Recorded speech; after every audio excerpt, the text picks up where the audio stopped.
एक नया मुस्लिम महागठबंधन बन रहा है, इस बार दिल्ली से करीब 300 किलोमीटर दूर। हल्द्वानी में लग रहा है कोई नई बिरयानी पक रही है।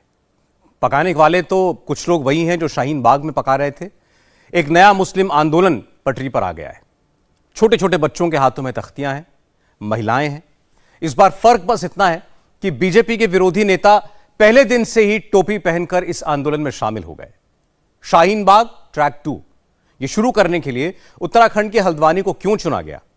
हल्द्वानी के जितने वीडियोस आपके मोबाइल फोन पर आ रहे हैं उनमें से कितने सही हैं, और जो वीडियो सही हैं उसकी सच्ची कहानी क्या है? यह रिपोर्ट दिल्ली से नहीं, सीधे हल्द्वानी से तैयार की है। आपको दिखाते हैं।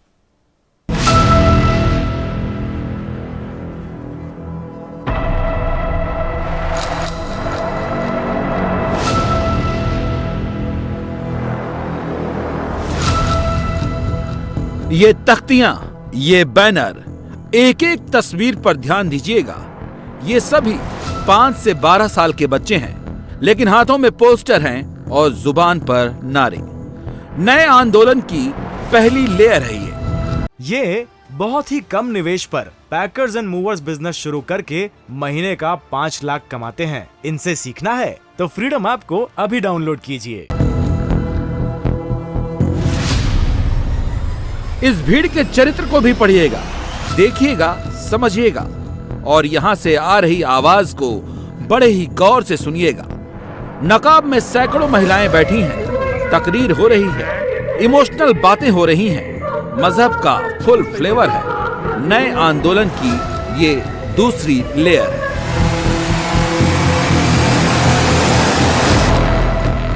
ये भी देखिए, नेताओं का दौरा शुरू हो गया है। सोशल मीडिया पर लिबरल गैंग एक्टिव हो गया है। वही सर्द, वही दर्द, वही शिकायत, वही सियासत। प्रो मुस्लिम टूलकिट की फिर से अदावत। नए आंदोलन की तीसरी लेयर है ये। क्यों बता रहे हैं ये बातें आपको? पहले फ्लैशबैक में चलते हैं।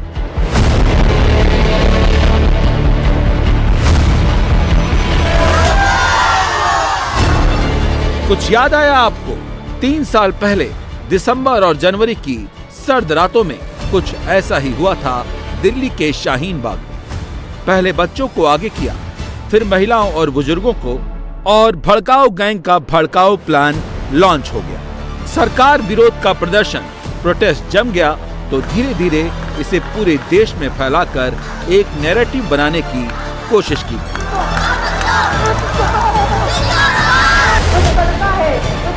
ये दिल्ली नहीं है, ये उत्तराखंड का हल्द्वानी है, और टीवी स्क्रीन पर आप जो तस्वीरें देख रहे हैं ये हल्द्वानी का बनफूलपुरा इलाका है, जिसका दूसरा नाम है गफूर बस्ती। आप पूछेंगे कि शाहीन बाग और गफूर बस्ती में कॉमन क्या है? कॉमन है मुसलमान, कॉमन है बेघर करने का इल्जाम, कॉमन है बस्तियां उजाड़ने के आरोप, कॉमन है प्रोटेस्ट के पोस्टर, और कॉमन है विपक्षी दलों की सक्रियता। पिछले 8 दिनों से हल्द्वानी की यही बस्ती नेशनल हेडलाइन में है। इसकी वजह जानते हैं आप? सबसे बड़ी वजह है यहाँ की 95% आबादी मुसलमान है, और हाईकोर्ट से उनका घर तोड़ने का ऑर्डर आया है। ये छोटे छोटे बच्चे हैं जो ये कह रहे हैं कि हमारा घर बचाओ। इन बच्चों को मालूम है कितनी मेहनत से घर बनता है। सरकार को कितना होना चाहिए कि इन बच्चों का साथ दें, इनके सरों पर से छाया न छीने। और यहाँ पर जो मैं ये कहना चाहूँगा कि गर्ल्स कॉलेज हैं, ट्यूबवेल हैं, मंदिर हैं, मस्जिद हैं, और सबके साथ में इंसाफ दे, हल्द्वानी के लोगों को जो है परेशान ना करे। ये बताइए कि आपके पास कागज हैं? ये सारे कागज हमारे हाथ में हैं। सारे कागजों में पक्के कागज हैं, रजिस्ट्री भी है, फ्री होल्ड भी है, और पट्टे भी हैं इस पूरी जगह के। यहाँ पर 5-5 सरकारी स्कूल हैं, यहाँ पर सरकारी हॉस्पिटल भी है, मंदिरें भी हैं। तो ये सारी जो जगहें हैं ये सरकारी कैसे बन गई इस जगह पर? हर विरोधी दल इसमें अपना अपना कोना तलाश रहा है। कांग्रेस के सलमान खुर्शीद और इमरान प्रताप गढ़ी, समाजवादी पार्टी के एसटी हसन, अताउर रहमान, अब्दुल मतीन सिद्दीकी, शोएब अहमद सिद्दीकी, अरशद खान और सुल्तान बेग, ऑल इंडिया मजलिस इत्तेहादुल मुसलमीन के असदुद्दीन ओवैसी, और कश्मीर की महबूबा मुफ्ती। समाजवादी पार्टी जरूरत पड़ने पे सुप्रीम कोर्ट भी जाएगी और हम लोग सुप्रीम कोर्ट गए भी हैं। हम पार्लियामेंट में भी उठाएंगे। मैं खुद जाके रेल मंत्री से बात करूंगा, इन लोगों को लेके जाऊंगा, इनका एक डेलीगेशन लेके जाऊंगा। रेल मंत्री से अगर बात नहीं बनती तो प्रधानमंत्री से बात की जाएगी। वो प्रधानमंत्री देश के प्रधानमंत्री हैं, वो किसी पार्टी के प्रधानमंत्री हैं। यहाँ के लोग हैं वही कह रहे हैं कि ये रेलवे की जमीन नहीं है, लेकिन हाईकोर्ट में एक फैसला आया जबरदस्ती वाली जगह है, जबरदस्ती वो कर रही है रेलवे। देखिए ये तो मुसलमानों को परेशान करा जा रही है। ये तो देखना पड़ेगा हमें कि रेलवे के पास क्या सबूत हैं। 100 बरस से लोग रह रहे हैं यहाँ पे, स्कूल हैं, यहाँ पे कॉलेज हैं, यहाँ पानी की टंकी है, यहाँ सड़कें हैं, ये लोग सारे टैक्स देते हैं। सब कुछ दे रहे हैं। उसके बाद इसलिए कि इन लोगों ने वोट नहीं दिया तो उजाड़ दोगे। हिंदू मुस्लिम का झगड़ा करती रहती है। अभी देखिए ये जो हल्द्वानी उत्तराखंड में क्या किया इन लोगों ने, कि हजारों जो हैं लोगों को, जिसमें मुसलमानों की तादाद बहुत ज्यादा है, उनके घर डिमोलिश करना चाहते हैं, उनको घर से बेघर करना चाहते हैं। तो ये तो इसके बगैर तो इनके पास तो लोगों को देने के लिए नौकरी नहीं है, रोजगार नहीं है, लोगों को घरों से निकाल रहे हैं। सिर्फ हिंदू मुस्लिम की नफरत बढ़ा के ये आपस में लड़ाना चाहते हैं। और इनको शायद ये मुल्क के लोगों को ये एहसास होना चाहिए, जब भी कोई मुल्क मजहब का गलत इस्तेमाल करके मुल्क में पॉलिटिक्स करता है तो उसके नताइज बहुत गलत, बहुत खतरनाक होते हैं। और हिंदुस्तान कोई ऐसा वैसा मुल्क नहीं है। इसकी बुनियादें सेक्युलरिज्म पे, इसकी बुनियादें जो है डेमोक्रेसी पे है। इसको आज ये एक मजहब के नाम पे बनाना चाहते हैं, एक जंग का अखाड़ा बना हुआ है।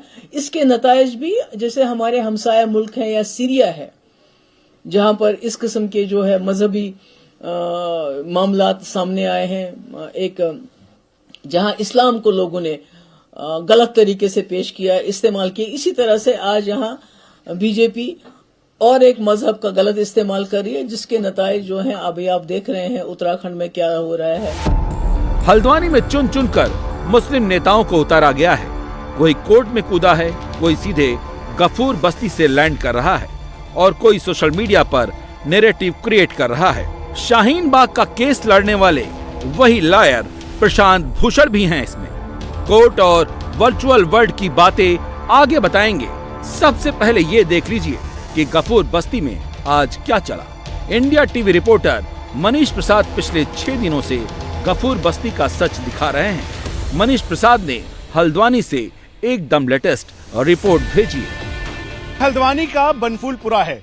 हाईकोर्ट के ऑर्डर के बाद ये 82.7 एकड़ की ये पूरी जमीन रेलवे की है और इसके ऊपर ये अवैध कब्जा है। यहाँ के स्थानीय लोगों ने इस पर अवैध कब्जा किया है, ऐसा हाईकोर्ट का कहना है। इसी को चैलेंज करते हुए अब सुप्रीम कोर्ट में 5 तारीख यानी कल इस पे हेयरिंग होगी।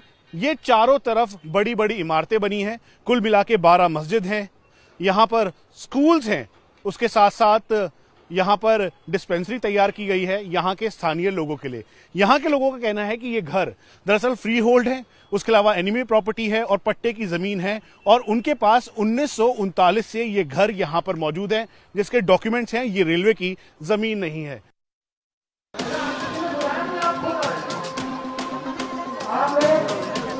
क्यों हल्द्वानी में शाहीन बाग की तरह प्रयोग हो रहा है? दरअसल यहाँ भी बात 95% मुसलमानों की है, जिनकी रिहायशी पर हाईकोर्ट के आदेश से संकट खड़ा हो गया है। हल्द्वानी स्टेशन से 2.2 किलोमीटर की पट्टी, जिसमें बनभूल इलाके के करीब 4365 घर हैं, 8 से 10 मस्जिदें हैं, करीब 2 मंदिर हैं, 2 सरकारी इंटर कॉलेज और करीब आधा दर्जन प्राइवेट स्कूल समेत करीब 1 लाख लोग इस आदेश के दायरे में आ रहे हैं। इन पर आरोप है कि इन लोगों ने सारे निर्माण रेलवे की जमीन पर किए हैं।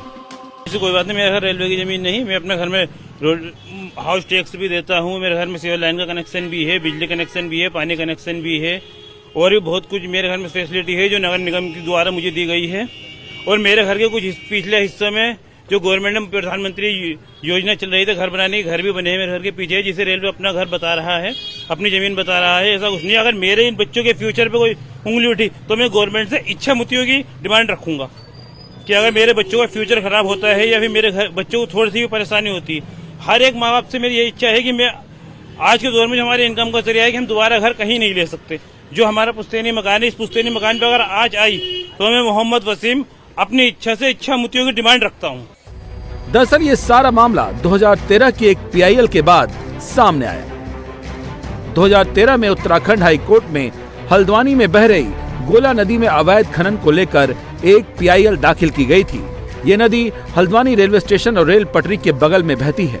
इस PIL में कहा गया कि रेलवे की जमीन पर अवैध रूप से बसाई गई गफूर बस्ती के लोग गोला नदी में अवैध खनन करते हैं। उसकी वजह से रेल की पटरियों को और गोला पुल को खतरा है। 2017 में रेलवे ने राज्य सरकार के साथ मिलकर इस पूरे एरिया का सर्वे कराया और 4,365 अवैध कब्जेदारों को चिन्हित किया, जिसके बाद हाईकोर्ट में एक बार फिर से रीट पिटीशन दाखिल की गई, जिसमें कहा गया कि अतिक्रमण को हटाने में देरी की जा रही है, जिस पर हाईकोर्ट नैनीताल ने जिला प्रशासन को रेलवे के साथ मिलकर अतिक्रमण हटाने का प्लान बनाने का निर्देश दिया। दरअसल ये पूरा मामला इस ग्वाला नदी के पास जो ब्रिज है उस ब्रिज को लेकर हुआ है। इस ग्वाला नदी पर जो पिलर बने हुए हैं उसके ऊपर खनन की वजह से काफी ज्यादा दिक्कत हो रही थी, ऐसा पुल ढहने की नौबत थी और इसीलिए यहाँ के स्थानीय व्यक्ति ने PIL दायर की। उस पर हियरिंग होते होते रेलवे ने बताया कि कुल मिला के ये 82.7 एकड़ की जमीन उनकी है। शुरुआत में ये 29 एकड़ था, लेकिन फिर उसके बाद 29 एकड़ में 4,365 घर थे, लेकिन अब 82.7 एकड़ हो जाने से ये 2.1 किलोमीटर का ये पूरा जो एरिया है यहाँ पर 6,000 से ज्यादा घर हैं और करीबन 1 लाख के लगभग लोग यहाँ पर रहते हैं। 95% आबादी यहाँ पर मुस्लिम है और यही अब एक बड़ी राजनीति का केंद्र बिंदु और राजनीति का अखाड़ा बन गया है, क्योंकि हर पॉलिटिकल पार्टी यहाँ पर आ रही है। लेकिन बनभूलपुरा के लोगों का कहना है कि सालों से रह रहे हैं, टैक्स दे रहे हैं, जमीन के कागजात भी हैं, पहले क्यों नहीं रोका, अब क्यों रोक रहे हैं। उसके पीछे कहना है कि जहां वो रह रहे हैं वो नजूल की भूमि है और बकायदा इसका पट्टा उन्हें दिया गया है, जो 17 मई 1907 के नगर पालिका के ज्ञापन के आधार पर दिया गया, जबकि रेलवे का दावा है कि उसके पास पुराने नक्शे, 1959 की एक अधिसूचना, 1971 के राजस्व रिकॉर्ड और 2017 के सर्वेक्षण के नतीजे हैं, जो उनकी जमीन पर उनका स्वामित्व साबित करते हैं।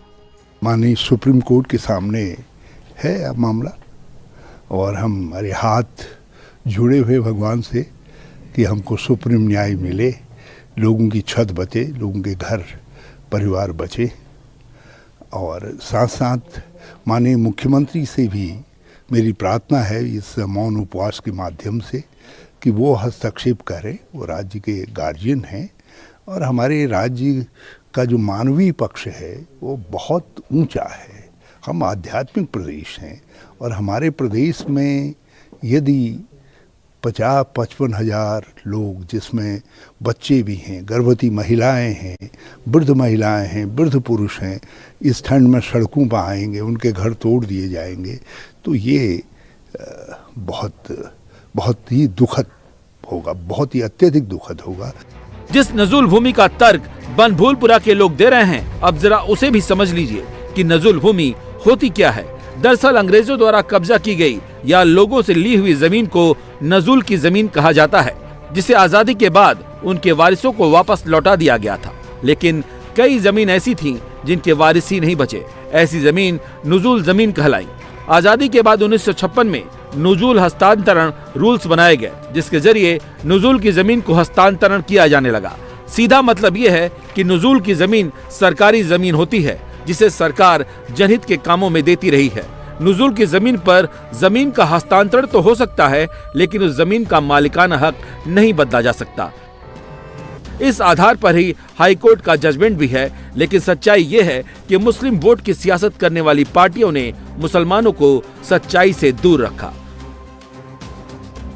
मीटर लगा है, नूर बानो इस समय परेशान है और शांतिपूर्ण तरीके से इस फैसले का विरोध करते हुए यहाँ पर दुआएं पड़ी जा रही हैं।